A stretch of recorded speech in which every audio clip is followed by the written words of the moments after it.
दोस्तों, एनवीएन के चक्रव्यूह में आपका स्वागत है। आज हम भाजपा के संकल्प पत्र का पोस्टमार्टम करेंगे। प्रधानमंत्री नरेंद्र मोदी पर भारतीय जनता पार्टी इतनी निर्भर हो गई है कि वो गारंटियों में व्यस्त होकर घोषणा पत्र को भूल गए। बीजेपी भी भूल गई। कांग्रेस के न्याय पत्र से मोदी जी को संकल्प पत्र का ख्याल आया और उन्होंने कांग्रेस न्याय पत्र को जिन्ना और मुस्लिम लीग से जोड़ दिया। प्रधानमंत्री चूंकि दिन रात लोगों को बांटने की साजिश में लगे रहते हैं, इसलिए उन्हें हर जगह वही बदबू आती है। इसके लिए उन्हें अपनी जबान को ठीक करना और नाक का इलाज कराना चाहिए। बीजेपी का घोषणा पत्र अगर पहले आ गया होता तो मोदी और उनके चेले कहते कि कांग्रेस ने उनकी नकल की है, लेकिन सपनों में खोई हुई बीजेपी इस बार एसपी और आरजेडी से भी पिछड़ गई। बीजेपी को व्यक्ति पूजा ने पार्टी की घोषणा पत्र को मोदी की संकल्प पत्र बना दिया। इसका शीर्षक ही मोदी की गारंटी है और इसके अंदर 65 बार मोदी का जिक्र किया गया है। मोदी पहली बार जब 2014 में प्रधानमंत्री के उम्मीदवार बनाए गए थे तो घोषणा पत्र के अंदर उनका नाम केवल 3 बार आया था। पिछले 4 लोकसभा चुनाव के घोषणा पत्र के मुख्य पृष्ठ को देखें तो पता चलता है कि 2009 में ऊपर के सफ़े पर अटल बिहारी वाजपेयी, लाल कृष्ण आडवाणी और राजनाथ सिंह की फोटो थी। इसके बाद 2014 का चुनाव आया तो चित्रों की तादाद बढ़कर 3 से 11 हो गई। इनमें ऊपर अटल, उसके नीचे आडवाणी, फिर राजनाथ और मुरली मनोहर जोशी थे और नीचे प्रधानमंत्री का उम्मीदवार होने के बावजूद 6 लोगों के बीच साथ में मोदी थे। अपने प्रतिद्वंद्वियों को ठिकाने लगाने के बाद 2019 के घोषणा पत्र में मोदी अकेले रह गए, उनके आसपास कोई नहीं था।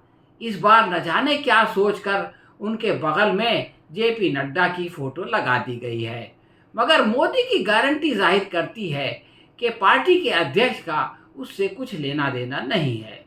बीजेपी की इंतखाबी घोषणा में सबसे ऊपर मुफ्त इलाज का वादा किया गया है। अगले 5 साल तक ये स्कीम जारी रहने की बात की गई है, यानी तथाकथित स्वर्ण काल में भी देश की आबादी का बड़ा हिस्सा अपने पेट की आग बुझाने के लिए सरकारी अनाज का मोहताज रहेगा। इसको आत्मनिर्भर नहीं बनाया जाएगा ताकि वो सरकार का लाभार्थी बना रहे और वोट देता रहे। अपनी जनता को मजबूर रखकर उनके वोट से ऐश करना लोकतंत्र का सबसे खराब चेहरा है। इस वादे ने घोषणा पत्र जारी करने से पहले दिखाई जाने वाली विकासशील भारत की जो फिल्म थी उसकी कलई खोल दी। घोषणा पत्र में 1 नेशन 1 इलेक्शन के सिद्धांत को लागू करने का संकल्प किया गया है, जो राष्ट्रपति प्रणाली लागू करने और पुतिन की भांति जीवन भर तानाशाह बने रहने की लालसा को उजागर करता है। मुसलमानों का विरोध किए बिना बीजेपी का मतदाता जो है वो संतुष्ट नहीं होता, उसका तुष्टीकरण नहीं हो पाता। इसलिए यूनिफॉर्म सिविल कोड को राष्ट्र कल्याण के लिए महत्व दिया गया है। मोदी जी ने 10 साल पहले अच्छे दिन के लिए 60 महीने मांगे थे तो जनता ने उन्हें 120 महीने दे दिए, मगर अब वो 2047 तक एक विकासशील भारत बनाने का सपना बेच रहे हैं। ऐसे में गालिब का मशहूर शेर याद आता है, आह को चाहिए एक उम्र असर होने तक, आह को चाहिए एक उम्र असर होने तक, कौन जीता है तेरी जुल्फ के सर होने तक। कांग्रेस के घोषणा पत्र और सीएसडीएस के सर्वेक्षण का असर यह हुआ कि भाजपा का ध्यान पूंजी निवेश के बजाय नौकरियों पर केंद्रित हो गया और युवा, महिला, गरीब और किसानों को शक्तिशाली बनाने का वादा किया गया, मगर अब इस पर मोदी भक्त भी विश्वास नहीं करेंगे। प्रधानमंत्री ने इसके जारी करने के लिए नवरात्रि का पर्व जो है वो मुंतखब किया, सिलेक्ट किया और उससे इसे जोड़ने की कोशिश की, लेकिन वो न तो नवरात्रि का पहला दिन था और न आखिरी, बल्कि वो छठा दिन था। संविधान को बदलकर मनुस्मृति लाने वाले जब इसे डॉक्टर बाबा साहेब अम्बेडकर से जोड़ते हैं तो आश्चर्य होता है। 70 साल के बाद मुफ्त इलाज का मतलब ये है कि जब तक आप 70 साल के नहीं होंगे उस वक्त तक आपको अपने इलाज के लिए रुपया खर्च करना पड़ेगा। सस्ते सिलेंडर के बाद सस्ती गैस उल्टी लॉजिक है। आदिवासियों से जल जंगल और जमीन छीनकर पूंजीपतियों को देने वाली सरकार अगर आदिवासी गौरव दिवस मनाने या गौरव वर्ष मनाने की बात कहती है तो ये दाम्भिकता है। पहली बुलेट ट्रेन तो आई नहीं, इस पर और 3 की योजना मूर्ख बनाने के लिए है। इस घोषणा पत्र में पेपर लीक कानून को लागू करने की बात की गई है। प्रश्न ये है कि ये समस्या पूरे देश में केवल बीजेपी की डबल इंजन सरकार के अंदर क्यों पैदा होती है। 2036 में ओलंपिक्स की जिजमानी का इस इलेक्शन से क्या संबंध है, ये तो सिर्फ मोदी जी ही बता सकते हैं। 70 करोड़ महिलाओं में से 3 करोड़ को लखपति बनाना एक अर्थहीन बात है, क्योंकि महंगाई के कारण 8,500 महाना पाने वालों की सालाना आमदनी भी एक साल में लाख रुपए हो जाती है। महिला रिजर्वेशन को तो खुद उनकी सरकार ने 10 साल के लिए टाल दिया है। रामायण उत्सव के साथ भ्रष्टाचार का उल्लेख CSDS से कॉपी पेस्ट है।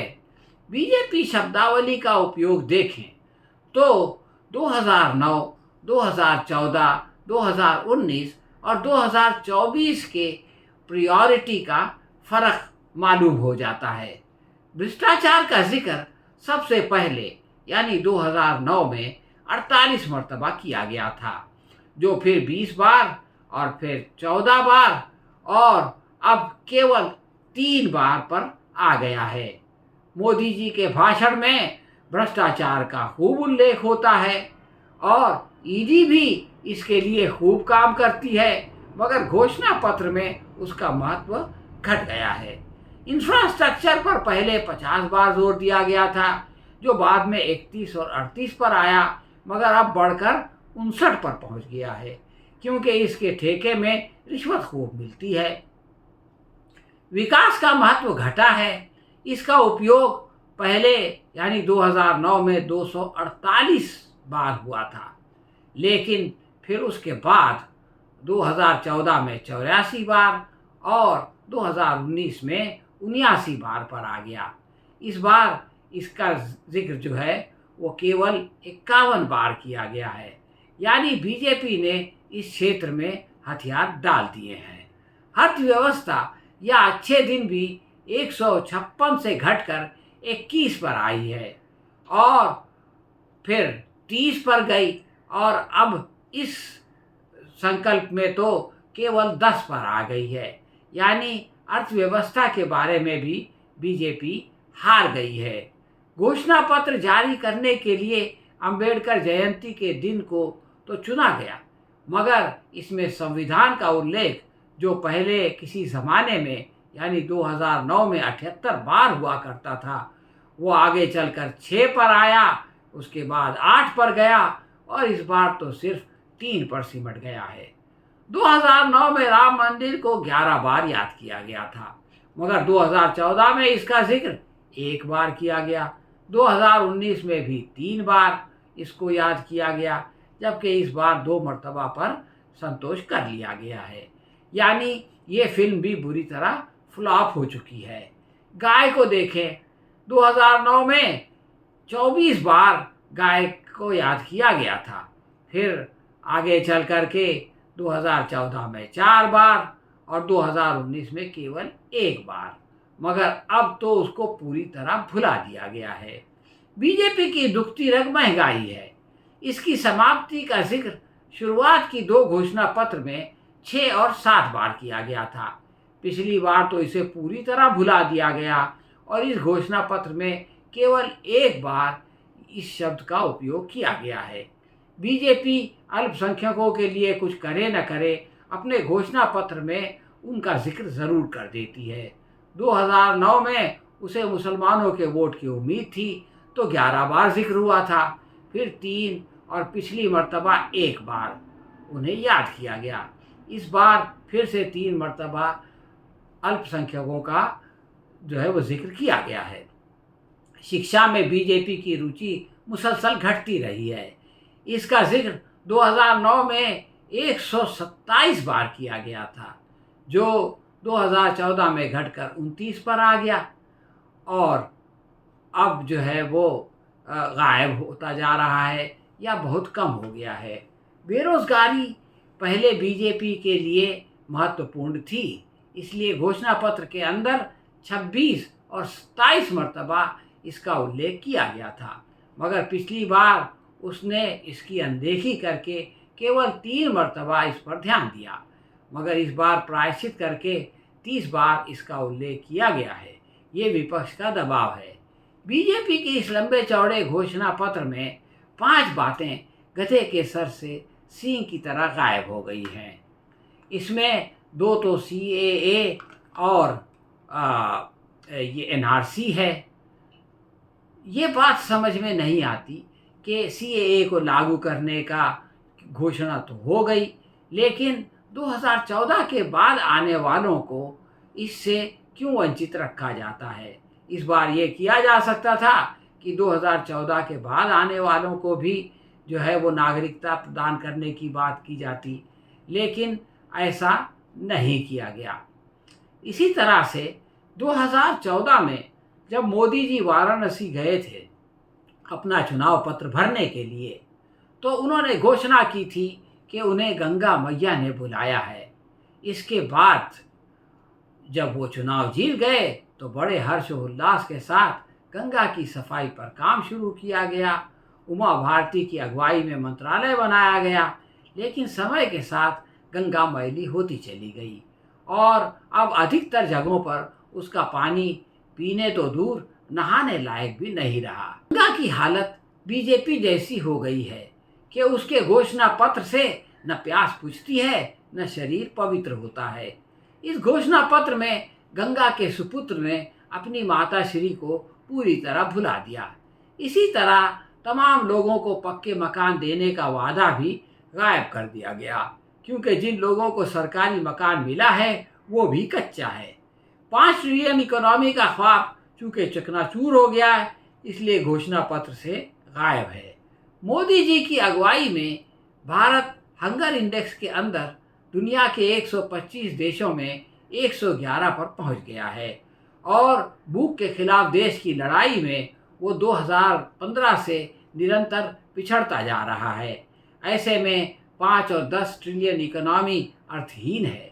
मोदी जी के इस संकल्प पत्र पर यही कहा जा सकता है कि जनता तो दूर, खुद उन्हें भी इसकी याद कम ही आएगी और उनके चुनावी भाषण में उसका उल्लेख कम ही होगा। वो तो अपनी मन की बात सुनाते रहेंगे और उनके मन में कब क्या आएगा खुद उन्हें भी नहीं मालूम। हाँ तो दोस्तों, ये थी हमारी आज की समीक्षा। आपको कैसी लगी हमें कमेंट बॉक्स में लिख कर बताएं। अगर पसंद आई हो तो इसे लाइक या शेयर करें। हम बहुत जल्द किसी और विषय के साथ आपकी सेवा में फिर हाजिर होंगे। तब तक के लिए आज्ञा दीजिए। धन्यवाद।